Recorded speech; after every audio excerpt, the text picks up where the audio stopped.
Vocês acreditam na imortalidade? Vocês acham ser possível haver vampiros entre nós ou pessoas que nunca envelhecem? Neste vídeo eu falarei sobre uma das figuras mais enigmáticas que já existiu. Reverenciado por muitas sociedades secretas atuais, considerado por alguns o maior filósofo que já existiu, este homem até hoje é um mistério. Humanos e humanas, conheçam o Conde de Saint-Germain. É verdade que é difícil diferenciar o que é fato de invenção, que é difícil saber onde termina o homem e onde começa a lenda do Conde de Saint-Germain. Se as pessoas inventam coisas sobre nossas meras vidas nos tempos atuais, imaginem o que são capazes de inventar sobre alguém que viveu no século XVIII, não é mesmo? O Conde de Saint-Germain era um homem extremamente inteligente e carismático, sendo que era alquimista, linguista e músico. Tocava violino extremamente bem, capaz de tocar várias obras sem ao menos precisar de partituras.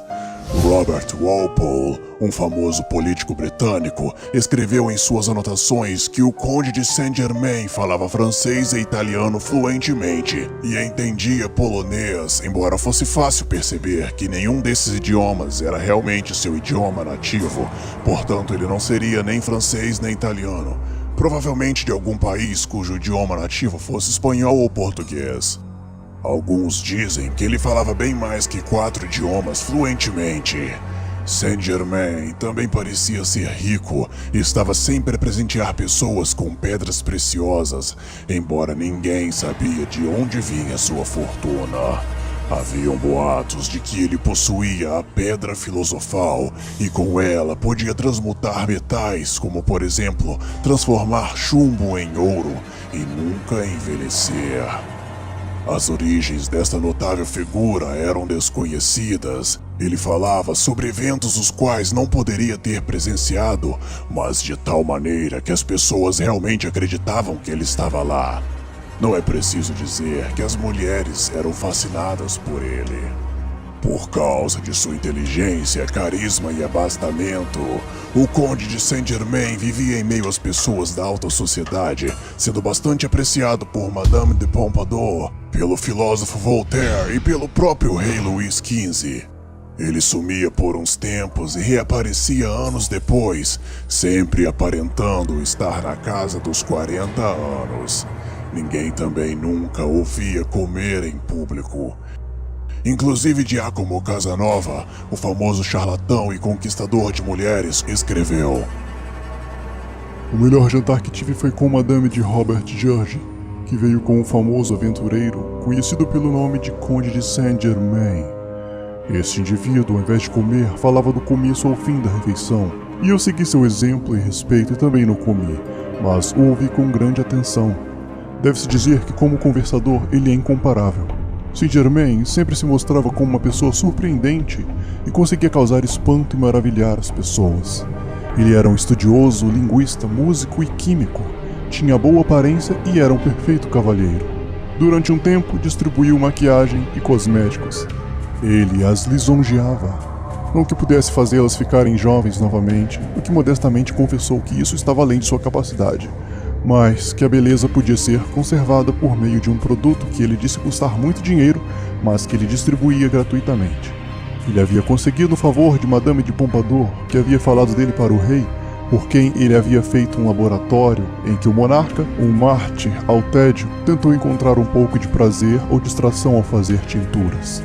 O rei havia lhe dado uma suíte de quartos em Chambord e 100 mil francos para a construção do laboratório. De acordo com Saint-Germain, as tinturas descobertas pelo rei teriam uma influência material benéfica na qualidade das fábricas francesas. Este homem extraordinário, destinado pela natureza para ser o rei dos impostores e charlatões, dizia facilmente que tinha 300 anos de idade, que sabia o segredo da medicina universal, que possuía controle sobre a natureza, que podia derreter diamantes, sendo capaz de criar um diamante grande a partir de 10 ou 12 diamantes pequenos da melhor qualidade sem perder o peso. Tudo isso, ele disse, era uma mixaria para ele. Não obstante suas jactâncias, suas mentiras descaradas e suas excentricidades múltiplas, não o achei ofensivo. Apesar de meu conhecimento sobre o que ele era e de minhas próprias emoções, eu achei um homem surpreendente.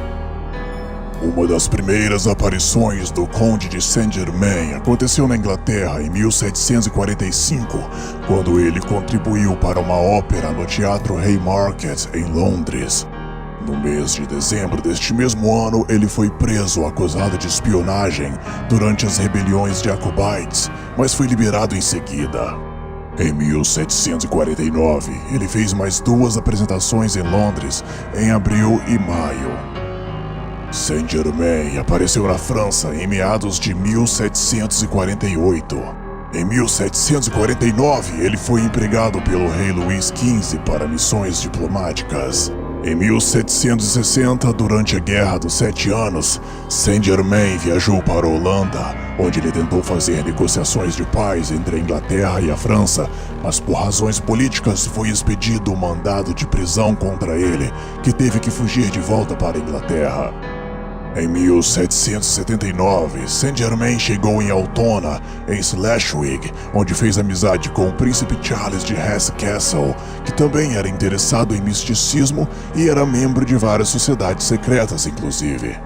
O conde mostrou várias de suas pedras preciosas e convenceu o príncipe de que havia descoberto um novo método para se colorir tecidos, e então o príncipe instalou o conde em uma fábrica abandonada e o supriu com o equipamento e matéria-prima necessários para ele começar a trabalhar. O conde de Saint-Germain morreu no dia 27 de fevereiro de 1784, porém pessoas o viram depois desta data. Em 1785, um ano após sua morte, o Conde de Saint-Germain foi visto com Anton Mesmer, um hipnotizador pioneiro.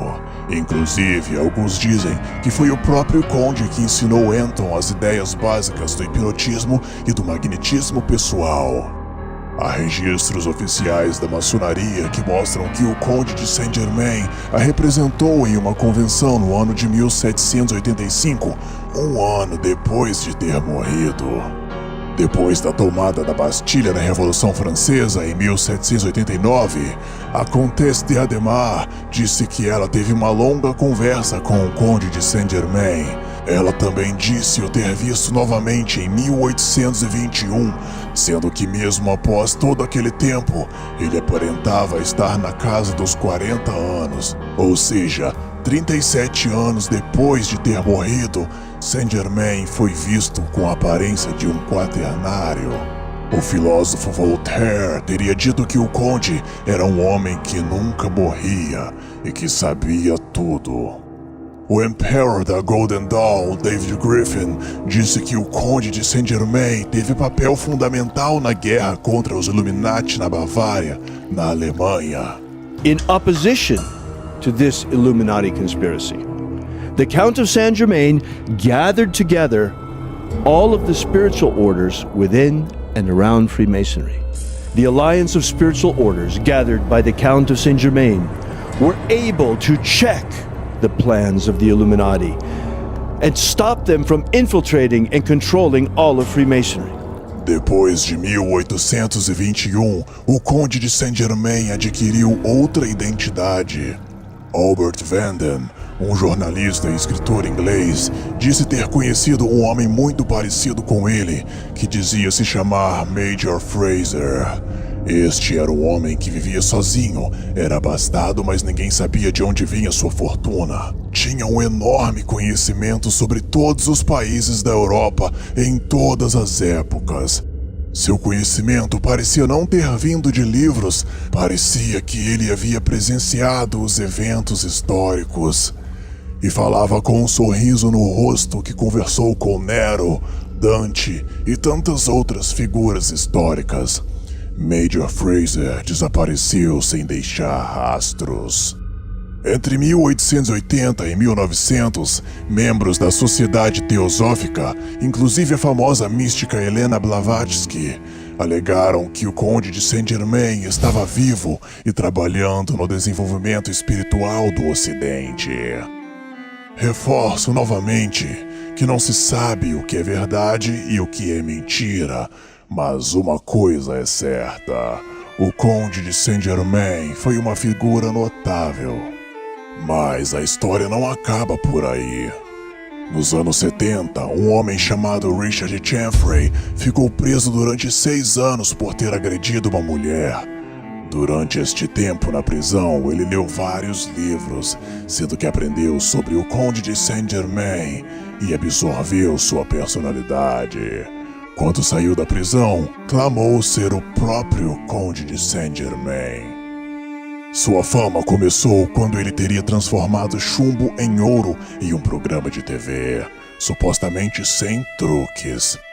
Em 1972, ele conheceu a cantora Dalida e chegaram a cantar juntos em um programa de TV.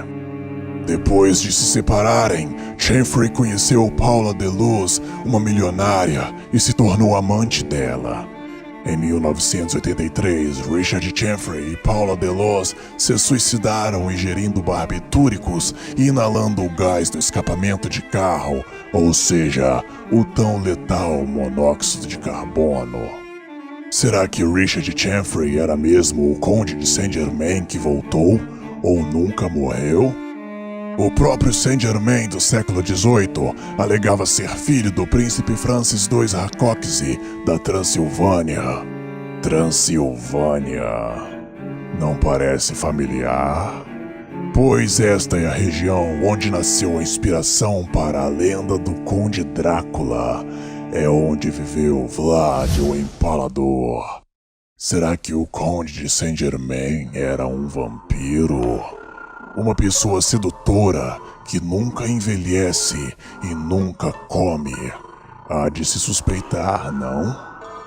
Pois há alguns casos curiosos envolvendo outras pessoas.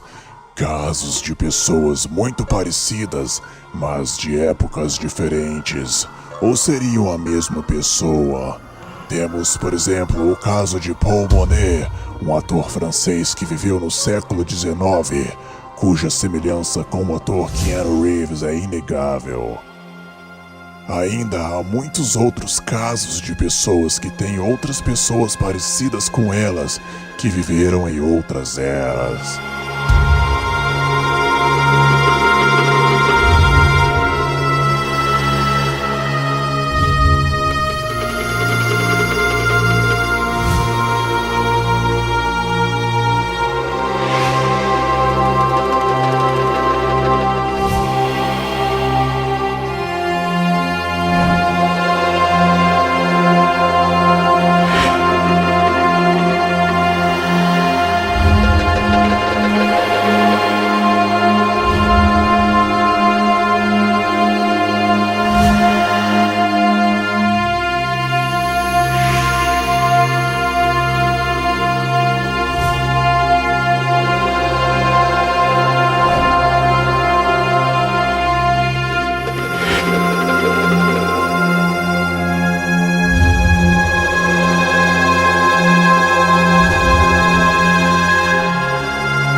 Existem várias teorias sobre o Conde de Saint-Germain. Uma delas diz que ele é um espírito que tem uma missão especial relacionada à evolução do planeta Terra, que ele está sempre reencarnando em diferentes épocas. Algumas das reencarnações de Saint-Germain seriam o profeta Samuel, o filósofo Platão, o mago e conselheiro Merlin, o filósofo Francis Bacon e até mesmo o navegador Cristóvão Colombo. Os místicos o consideram o mestre do sétimo raio e da chama violeta. Os maçons o consideram um herói. Quem ou o que teria sido o Conde de Saint-Germain? Teria mesmo ele sido um imortal? Um espírito com uma missão especial? Talvez o vampiro real. E se ele está por aí bem neste exato momento, em alguma missão especial, seja lutando contra os Illuminati ou ensinando segredos místicos? O que vocês acham, humanos? Vocês acreditam na imortalidade? Vocês acreditam que os sugadores de sangue, ou seja, os vampiros, estão entre nós?